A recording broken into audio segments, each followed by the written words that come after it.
out there. Subscribe to this channel. What is up, guys? This is the ZeusTuber, and today I am back with my top 10 favorite episodes of all 6 seasons of The Walking Dead. This was a viewer-requested topic. I paid attention to all the comments in my channel improvement video. A lot of you guys wanted me to shorten my intro/outro, which I did. I shortened my intro because you don't have to stay for the outro, so I'm not really going to change that because I love it. It's great. And you guys seem to love the outro as well. Intro is shortened. I'll be doing more top 10 videos as well. And you guys wanted me to do some other shows, but I do want to keep my channel 100% Walking Dead. Just a personal choice. I hope you guys can roll with that. This channel will be sticking to 100% Walking Dead. A few of you also wanted to see some more Telltale Walking Dead. Still trying to figure that out. It's not running well on my computer. I'm probably going to try to do it on my friend Enrique's computer because he's a really nice PC that will run it well without any lag issues, so we'll get into that. But until then, here are some top 10 videos. Like I said, this is my top 10 favorite episodes of all time from all 6 seasons of The Walking Dead. This was very hard for me to put together a list because, as you guys know, I kind of fanboy out quite a bit, and I love almost all the episodes. I love them. I was able to narrow down a top 10 list, and I do actually have quite a few honorable mentions, and I'm going to just gloss over those at the end. But for now, let's get to the top 10. And I would like to just clarify, these are just my favorites. These are not the best episodes. And these are just the ones I personally enjoyed the most. You might agree, disagree, doesn't matter. Comment down below your thoughts, and we can have a discussion. So, number 10, the pilot episode of the series, Days Gone By. This episode was phenomenal in many different ways. It was, at the helm of Frank Darabont. He was the showrunner at the time, and you could definitely tell his influence on the show. And it was just a very well done pilot where they touched all the bases they need to. We established Rick Grimes, our main protagonist for the show, and they gave him a very strong introduction and a reason to care. And we briefly touched upon a couple of the minor characters in the background. We didn't really get to meet them, but like in the scene where Rick is traveling down the highway and he's on a CB there, and Shane picks up and we see Dale and Lori and Carl and everyone in the background. So it's like, so fans of the comics will know, like, hey, wow, okay, that's Dale, and that's Lori, Carl, Shane, so forth. So they did a pretty good job teasing what was to come on the show, set a lot of things up. The very opening scene of the pilot sets the tone for the whole series because this is the first. There have been other violent shows on cable networks, but Walking Dead. Obviously, I don't watch every show, so I wouldn't know. But Walking Dead for cable television, it's one of the first shows I think that I saw that was implementing some heavy gore on the show. And the very first scene where he just takes out the little girl walker, people are like, wow, that just happened. So that's what the show's going to have. And then, opening credits, and we are off to the races. And then, like, the second, I'm going to call it the second intro because I do see the scene where Rick and Shane are in the cop car as sort of an intro scene as well. That's like the second intro is just phenomenal. And I love that whole sequence where they're, having the clever banter. You can tell they're friends. And then obviously we all know what happens after that. But it was just a very well done episode. It was a slower paced episode than one we're used to, especially now on the show. But for being the pilot episode of a show, strong start. And I personally loved it. And that is, what made me fall in love with the show to begin with. And hopefully a lot of you as well. So, number 9 would be the 12th episode of Season 2, Better Angels. I love this episode for one reason in particular, and that is because Shane dies. I hated Shane. I hated him. He was a great character, don't get me wrong. Like, he was good for the show, but I'm Team Rick all the way. When I do my top 10 favorite characters, Rick is number 1. Anyone who defies Rick has got to go, in my opinion. And I don't care who it is. That being said, Shane dies, and it was just the whole execution of it. I hadn't read the comics up until at that point yet. Like, I didn't read any of them, not even like the first issue. I didn't even know it was. I had heard it was based on comics, but I'm like, I don't care. I'm just gonna watch the show and enjoy it separately, which we all should. But that's for a different time. So I didn't know how it all transpired in the comics. I didn't know that was what it was building to. I was hoping Rick was gonna kill him. I was hoping it was gonna go down at the episode 18 miles out. It didn't happen there, but I was like, oh, he's got to go. And I wasn't sure how Rick was going to get the drop on him because he was giving up his gun.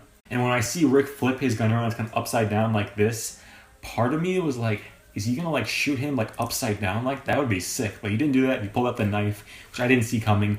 And I was very impressed with that. And then obviously Carl showing up and like, oh. And then the very last few seconds of the episode where the music ramps up and we see all the walkers in the background. Great way to end an episode. Great way to set up a season finale. And it was just a phenomenal episode all the way through. And it was definitely a good send-off for John Bernthal, one of the best actors we've had on the show, as Shane Walsh. So, great episode there. That is my number 9 pick. Number 8, at the number 8 spot, a lot of people might be surprised by this, but I really loved the 9th episode of Season 5, What Happened and What's Going On. A lot of people weren't too fond of it because they thought it was either too slow or it was too artistic and a little bit too weird for their tastes, which I can understand, but they tried taking like a new creative risk, and for me personally, it worked. I liked it. I like seeing them try new things because it still felt like The Walking Dead, but there was this kind of psychedelic, dreamlike feel to the episode, which is pretty cool in my opinion.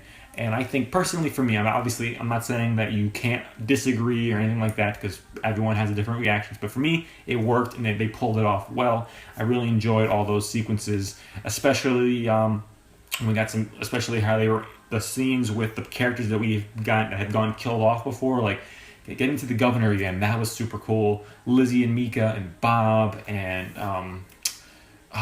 the Terminus dude there. I'm forgetting his name right now.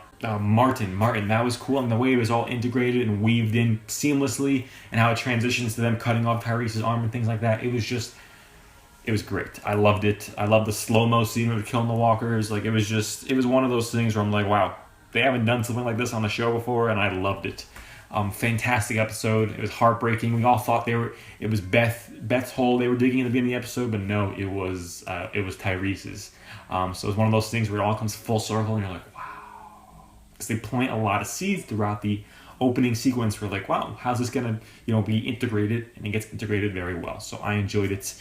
That is why it is my number 8 spot. Another season 5 pick for number 7 is episode 511, titled The Distance. This episode really moves from start to finish. It picks up right after the events of 510, where Sasha and Maggie find Aaron in the field at the end of that episode. And in the beginning of this episode, we're thrust right in, where they're bringing him inside. Everyone's like, on alert. They had just, gotten away from all the police officers and, the termites, a few weeks to months before. So they're just coming off of that.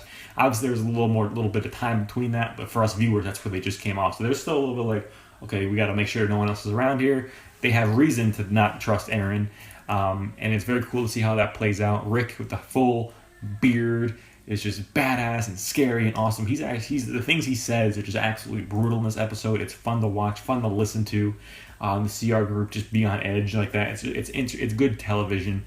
And then I kind of thought they were gonna drag out the whole sitting around the barn for the whole episode, interrogate Aaron, but midway through they leave and they go off on that midnight drive there, and they're plowing through walkers, and that scene is just phenomenal because usually, for budget reasons and safety reasons, things like that, they try to not show our characters use their cars to drive over walkers and things like that, generally speaking. I mean, we have seen it more as the show has progressed, particularly from season 5 on. But if you think about it, like in season 4, we never see any cars hit walkers. Season 3, no cars hit walkers. 2, 1. I mean, we get one where they back over the head of a walker, but besides that, nothing. They're really not using any cars that hit walkers. And for example, in Herschel's farm, we only see them hit a walker with their car once, and that was Tyrese in the truck. Everything else they're just shooting. That's because it looks really cheesy if they have a dummy just standing there. It's just just filmmaking type stuff and budget reasons that they can't have so many kills in an episode because a kill requires special effects and so forth. And just it's complicated. It's kind of stupid, but that's just how things work. But they have been using more dummies and things like that and just more special effects to show walkers getting hit by cars as of late. Like I said, there's a heck of a lot in this episode. And then obviously in 606 this season, past season, Always Accountable, a couple of the Savior's cars barrel into some walkers. Pretty cool stuff there. But they have been showing more and more of that. So pretty cool stuff there. But that was a fantastic sequence. The flare gun kill was awesome, and it was just a really great episode. And obviously, we finally get a glimpse of Alexandria at the end of the episode. Obviously, they don't go in until episode 12, but we do get a glimpse of it, and it's a very hopeful ending to an otherwise very brutal and fast-moving episode. So yes, that is why that is number 7 on my list. Number 6 for me is Four Walls and a Roof, the 3rd episode of season 5. This episode, although a slow burn, they do a very, very great job. The director of this episode, I believe it was Jeffrey F. January, was usually like a second unit director for them. He was given the reins for, the directing reins this time around. And he did a fantastic job setting a very tense mood from the get-go of this episode. We got to see a little bit of an argument that was almost going to turn to a fight between Rick and Abraham, which is great to see because Andrew Lincoln and Michael Cudlitz both have huge on-screen presences. Like when it's them on screen, they steal the scenes they're in. Like you can feel, like if anyone out there who's a fan of the old John Wayne movies, westerns, things like that. Whenever John Wayne was on screen, he stole like the screen. You could tell he had this presence about him where you don't really want to mess with that guy. Same goes for Rick, and same goes for Abraham. And to see them two clash was a pretty awesome scene. It got diffused, but it would have been cool to see either way, and it was cool that what we got to see. So I enjoyed that, and then obviously the whole thing with the termites coming in and our group leaving, the termites coming in, that whole sequence was really well done, and then our group coming in and slaughtering them. Just as a fan, it's so fun to watch our group just be badasses. It's so much fun. It is, and this is definitely a payoff episode dealing with Gareth and all those guys. And obviously, we got a tease of the cannibalism, eating Bob at the end of episode 2, but they focus more on it in the 3rd episode. And I want to focus more, but they start off with that in the 3rd episode. It was a great episode there, and we end with Daryl coming out of the woods and being like, and Michonne's like, "Where's Carol?" And he's like, "Come on out!" And that's how it ends. And we're like, "What is going on here?"